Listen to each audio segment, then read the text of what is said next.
que eles chegan por banda, sobre todo por sector izquierdo, como falamos onte, que temos que seguir as marcas hacia o rechace, que chegan con moitos, ao acumular moito por adentro, non se configuran numéricamente en área con moitos efectos.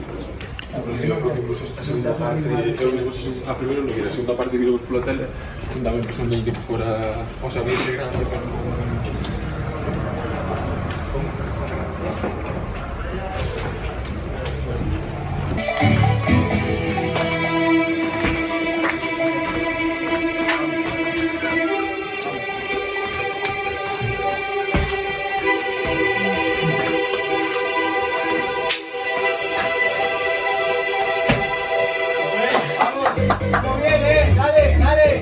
¡Vamos, Santi!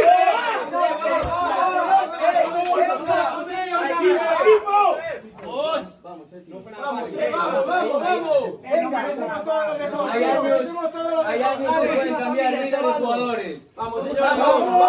¡Vamos! ¡Un norte, Galicia!